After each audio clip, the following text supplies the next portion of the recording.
Assalamualaikum warahmatullahi wabarakatuh. Anak-anakku sekalian, hari ini kita akan mempelajari tentang akhlak para sahabat Rasulullah Shallallahu Alaihi Wasallam. Nah, setelah kita mempelajari keteladanan dari Nabi Muhammad, ya, sekarang kita bahas tentang sahabat-sahabat Nabi Muhammad, khususnya Khulafaur Rasyidin, yang merupakan sahabat-sahabat Rasulullah. Nah, apa sih artinya Khulafaur Rasyidin? Khulafaur Rasyidin itu berasal dari kata khulafa, yang artinya para pengganti, dan ar-rasyidin artinya mendapat petunjuk. Khulafaur Rasyidin menurut istilah adalah pemimpin umat Islam dan kepala negara yang telah mendapatkan petunjuk dari Allah untuk meneruskan perjuangan Nabi Muhammad Shallallahu Alaihi Wasallam. Nah, Khulafaur Rasyidin ini ada 4, yaitu yang pertama Abu Bakar As-Siddiq, Umar bin Khattab, Utsman bin Affan, dan terakhir adalah Ali bin Abi Thalib. Nah, sekarang kita bahas tentang Khulafaur Rasyidin yang pertama, khalifah yang pertama, yakni Abu Bakar. Abu Bakar adalah putra dari Abu Quhafa. Ya, nama panggilan Abu Bakar sebelum masuk Islam adalah Abdul Ka'bah, yakni hamba Ka'bah, karena merawat Ka'bah. Dan setelah masuk Islam, beliau bernama Abu Bakar. Nama lengkapnya adalah Abdullah bin Abu Quhafa, keturunan Bani Tamim bin Murrah bin Ka'ab bin Nu'ay bin Kal al-Quraisy, dari suku Quraisy. Nah, Abu Bakar dilahirkan 2 tahun 1 bulan setelah kelahiran Nabi Muhammad Shallallahu Alaihi Wasallam. Ia lahir pada tahun 571, ya, dan merupakan golongan as-sabiqunal awalun. Apa sih as-sabiqunal awalun itu? Orang yang pertama kali masuk Islam. Jadi Abu Bakar yang pertama kali masuk Islam, maka disebut as-sabiqunal awalun.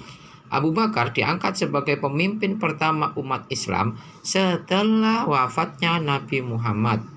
Nah, Abu Bakar memimpin selama 2 tahun, dari tahun 632 hingga tahun 634 Masehi. Nah, ketika masuk Islam, Abu Bakar mengajak orang-orang untuk menyembah Allah, nah, dan Rasulnya. Dakwah Abu Bakar ini cukup efektif, mengingat ia adalah orang dari suku Quraisy yang supel dalam pergaulan. Nah, sejumlah sahabat yang masuk Islam di tangan Abu Bakar antara lain adalah Utsman bin Affan, Zubair bin Awam, Abdurrahman bin Auf, Sa'ad bin Abi Waqqas, kemudian Tolha bin Ubaidillah. Nah, gelar As-Siddiq diberikan oleh Nabi Muhammad kepada Abu Bakar karena adalah orang yang pertama kali mempercayai, membenarkan adanya peristiwa Isra Mi'raj. Jadi ketika ada peristiwa Isra Mi'raj, Abu Bakarlah yang pertama kali percaya dengan peristiwa tersebut. Adapun pada masa kepemimpinan Khalifah Abu Bakar As-Siddiq, beliau melakukan beberapa usaha dan mencapai beberapa prestasi sebagai berikut. Yang pertama adalah memerangi kelompok orang-orang murtad, ya, dan yang mengaku-ngaku sebagai nabi setelah wafatnya Nabi Muhammad. Kemudian yang kedua, penyusunan kitab Al-Quran. Jadi kitab Al-Quran disusun pada masa Khalifah Abu Bakar. Kemudian yang ketiga, menghadapi kaum yang ingkar membayar zakat. Kemudian yang keempat, perluasan dan perkembangan wilayah kekuasaan Islam. Nah, itu tadi capaian-capaian dari Abu Bakar As-Siddiq. Selanjutnya kita membahas tentang Umar bin Khattab. Setelah Khalifah Abu Bakar wafat, maka penggantinya adalah Umar bin Khattab. Beliau adalah khalifah yang kedua. Umar bin Khattab memiliki nama lengkap Umar bin Khattab bin Naufal bin Abdi Uzza bin Riba'ah bin Abdullah bin Qard bin Roza'ah bin Adi bin Ka'ab. Ayahnya bernama Khattab bin Nufail al-Sim al-Quraisy dan ibunya bernama Hantamah binti Hashim. Beliau lahir pada tahun 581 Masehi di kota Mekah dari suku Bani Adi, salah satu rumpun suku Quraisy suku terbesar di kota Mekah saat itu ya. Jadi selain suku Quraisy ada Bani Adi. Umar bin Khattab berasal dari Bani Adi, salah satu. Nah, tadi sudah ya. Umar memiliki julukan yang diberikan oleh Nabi Muhammad, yaitu Al-Faruq. Apa artinya Al-Faruq? Artinya adalah orang yang bisa memisahkan antara kebenaran dan kebatilan. Umar lahir dari keluarga bangsawan. Ia bisa membaca dan menulis, yang pada saat itu merupakan sesuatu yang langka. Jadi karena pada saat itu langka sekali untuk bisa membaca dan menulis. Ia bisa membaca dan menulis beliau memiliki fisik yang tinggi besar dan memiliki karakter sifat keras, tegas dan pemberani. Nah, itu sifatnya Umar. Karena tegas dan pemberani itulah maka beliau mendapatkan sebutan singa padang pasir. Ya. Selain itu, beliau juga mendapat gelar Amirul Mukminin yang artinya pemimpin bagi orang-orang yang beriman. Umar bin Khattab masuk Islam ketika secara tidak sengaja mendengar adiknya Fatimah membaca Al-Quran, yaitu surat Toha ayat 1 sampai 8. Ya. Ketika mendengar itu ayat tersebut, Umar segera menemui Nabi di rumah Al-Arqam bin Abil Arqam dan menyatakan keislamannya. Jadi saat itu ketika mendengar surat itu, hati Umar bergetar sekali dan meneteskan air mata. Nah, lalu beliau langsung ingin bertemu dengan Nabi Muhammad SAW.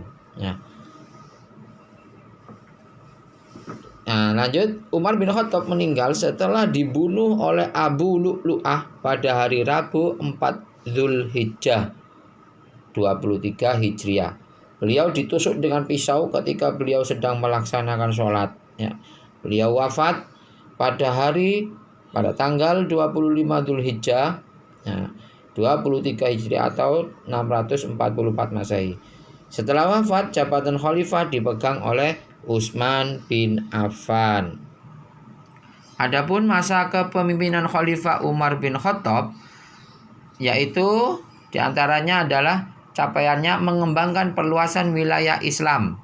Perluasan wilayah pada masa Umar bin Khattab sangat memuaskan sehingga dikenal dalam sejarah Islam dengan nama Futuhal al-Islamiyah, terbukanya negara Islam. Kemudian yang kedua adalah penataan administrasi dan keuangan pemerintahan dengan mendirikan Baitul Mal, Baitul Mal dan Dewan Perang. Baitul Mal mengelola masalah yang berkenaan dengan keuangan negara. Kemudian sedangkan Dewan Perang dengan pengawasan yang sangat ketat dan hati. Sedangkan Dewan Perang mengurusi masalah pencatatan administrasi militer. Nah, kemudian yang ketiga menetapkan kalender Hijriah. Jadi kalender Hijriah itu ditetapkan pada masa Umar bin Khattab. Kemudian yang keempat mengangkat hakim atau qadhi. Jadi ada hakim itu pada zaman Umar bin Khattab. Kemudian mengatur pasar dan pos surat. Nah, ada kantor pos. Nah, itu pada zaman Umar bin Khattab. Kemudian selanjutnya membagi daerah menjadi beberapa wilayah dan masih banyak yang lainnya. Di hari ini kita bahas Umar bin Khattab dan Abu Bakar As-Siddiq. Besok kita bahas tentang Utsman bin Affan dan Ali bin Abi Thalib. Demikian dari saya. Kurang lebihnya saya mohon maaf yang sebesar-besarnya. Wabillahi taufik wal hidayah. Wassalamualaikum warahmatullahi wabarakatuh.